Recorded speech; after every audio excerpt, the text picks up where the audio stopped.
We are a couple of days into NFL free agency, and there's been a lot of big signings and big releases across the NFL.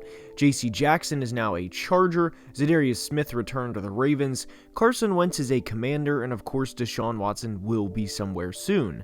And the Cleveland Browns have been active in their own rights and released several big-name players, or now former players, like Jarvis Landry, Austin Hooper, J.C. Tretter, and traded Mack Wilson to the Patriots for Chase Winovich. There's also a lot of talk as I make this video around the potential of trading quarterback Baker Mayfield. Now, I am recording this Wednesday night and will release this Thursday, so hopefully nothing before the release of this video, like the mock draft where the Commanders had traded for Carson Wentz as I mocked them Kenny Pickett. But the Cleveland Browns went from a team a year ago that had a very high ceiling, and it was truly the start of what was going to be a fun couple of years and a very hopeful couple of years, to a disastrous 2021 and even worse start to 2022, leading me to believe they are in serious trouble. We're going to break everything down, so without further ado, let's begin. And we are starting today's video by addressing arguably the biggest problem or biggest issue to address in Cleveland, and it is the quarterback position. Baker Mayfield released a statement on Tuesday night about how he feels regarding his situation and time in Cleveland, and how basically he's loved his time there and the whole nine. To me personally, if you are the quarterback of the future and the guy in Cleveland, why would you even bother releasing this statement? This screams I am getting traded, and we have had these conversations in private, and my family will be moving on from Cleveland. And then you ask the question of how did we even get here with Baker, who 3 years ago right now, this was a guy who was the future at the position, as he had an impressive rookie season, by the way, the future at the position for the Browns to be clear, and arguably could have won the Rookie of the Year award. Side note, Saquon Barkley ended up winning. But in 2018, Baker had nearly 4,000 yards passing and 27 touchdowns in just 14 games, and for those that may not remember, it was really 13.5 because of the Thursday night game when they came back and won and released the beer coolers and everything else along with that. And his rookie season statistically was not that far off from what Justin Herbert had, as Herbert had 4 more touchdown passes than Baker while on 110 more passing attempts. Again, in the rookie years, that is. But Baker in 2019 had a new head coach, had a former superstar receiver in Odell Beckham, and when they were building off of the rookie season, it's not a surprise that the expectations were high, and when they fell flat on their face due to multiple reasons, that really shouldn't have came as a surprise either. Freddie Kitchens was a terrible head coach. Odell Beckham was not the player he was in New York despite having 1,000 yards in 2019. If you remember, he had 161 in a game against the Jets, and that was a clear outlier for how he was in 2019. And again, in Odell's case, there were several factors that led him to not being the Giants' Odell.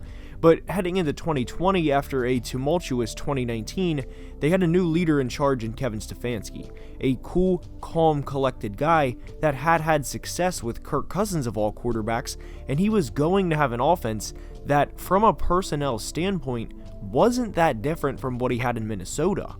He had a better running back committee in Nick Chubb and Kareem Hunt than he had in Minnesota with Dalvin Cook and Alexander Mattison, and while the receivers in Cleveland were not as good as Stephon Diggs and Adam Thielen, Cleveland had something Minnesota has not had for quite a while, and that's a damn good offensive line. And their tight ends weren't elite by any means, but there are a lot, and I mean a lot of quarterbacks out there that wish they had what Baker had in 2020 with Austin Hooper, David Njoku, and Harrison Bryant at the tight end position. This team could win in any way. If there's going to be a shitty weather game, which of course in Northeast Ohio at some point there would be, and Browns fans think the Houston game in 2020, or fantasy owners think the game in which Nick Chubb went out of bounds at the 2-yard line, they could win. They could also win with their quarterback putting the team on his back, and they did that in Tennessee when Baker had a 334-yard, 4-touchdown performance against a team that went to the AFC Championship game the year before in the Titans, and in what was a duel between two 8-3 teams at the time, and in a game where Cleveland was up 38-7 at half. This team's future was as bright as they wanted to be, because unlike Kansas City, with their golden boy in Patrick Mahomes and whose teams very much strive to beat every offseason, the Browns could do something they couldn't, and that's win games consistently playing smash-mouth football.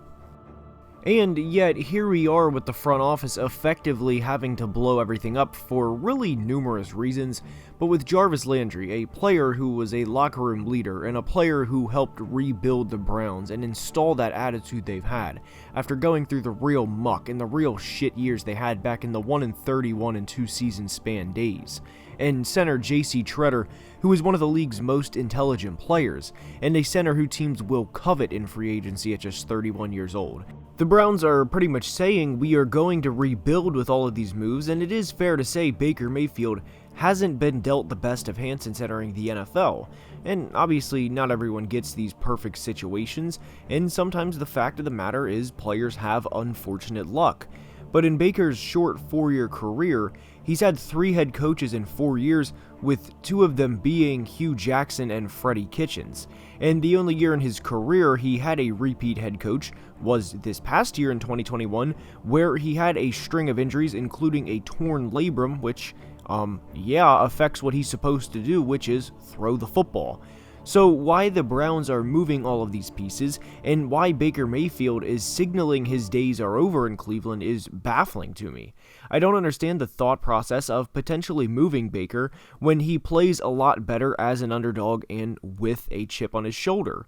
And in a contract year with effectively his NFL future on the line, or at least the difference between signing a $100 million contract or say a Mitch Trubisky 2-year $14 million contract, relies on 2022 for Baker. And I don't think he'll ever be a premier top alien level QB in the AFC. I think we would have seen that by now. But what I am saying is this team was arguably, so this is kind of tongue-in-cheek, but arguably a touchback on a diving attempt for a touchdown away from going to the AFC Championship game in their first year with Kevin Stefanski, in a year where they went into Big Brother Stadium in the playoffs and put up nearly 50 on the Pittsburgh Steelers. And yes, the Steelers were very much big brothers to the Browns, as Ben Roethlisberger had the most wins in the Browns Stadium history until Baker Mayfield recently passed him. And in a year in 2020 where they had considerable ups, in a year where they went from the 10th overall pick in the draft to taking the Chiefs of all teams to the wire in the divisional round of the playoffs, which was a lot further than Buffalo took them the ensuing week. To me, 2022 for Cleveland should have been a year where you go all in, not sell out. And to at least be fair to them and not criticize the shit out of them the entire video, they acquired Amari Cooper for an absolute steal, and I do applaud them for doing that. But everything else to me has been a bit of a head scratcher. I like David Njoku the player, but to sign him to a 1-year fully guaranteed $10 million contract for a player who has 60 catches over the past 3 seasons is not a move I like. I loved him in the 2017 draft process when he came out of the University of Miami, but when you're in a position Cleveland is in right now, fully guaranteeing this contract to a player who is at minimum, the 3rd or 4th option in the offense is not a smart business decision.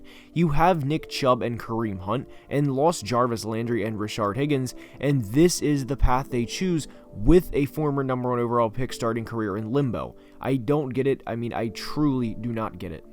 I've said this about the Colts before and how they can be consistently one of the teams nobody wants to play in the postseason, and Cleveland is very much in the same category. Kevin Stefanski uses play-action bootlegs at a very high rate, and there's a reason for that. They not only work, but they're so efficient at the rate he uses them because of the constant threat of the run with Nick Chubb and Kareem Hunt, led by mauling guards in Wyatt Teller and Joel Bitonio.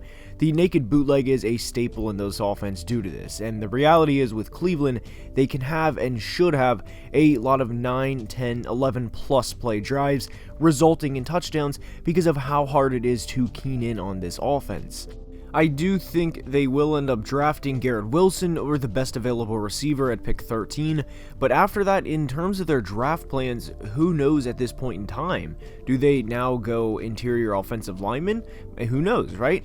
And as I make this video, please understand a couple of things. I've worked with a lot of current Browns players like Joel Bitonio, Wyatt Teller, and Nick Chubb, and they're all great guys, and I want the best for them. I want them to succeed. But I can't help but have serious questions at this point regarding safeguarding all of their futures, not only personally, but from a team success standpoint. And I fear they're in the worst state a franchise can be in, and that's treading water. And I hope they come to a float sooner rather than later. And with that being said, that's all I have for today's video. I hope you enjoyed, and if you did, please leave a like and subscribe to the channel because it would truly mean the world. And until next time, please be safe and have a great day. Love you guys.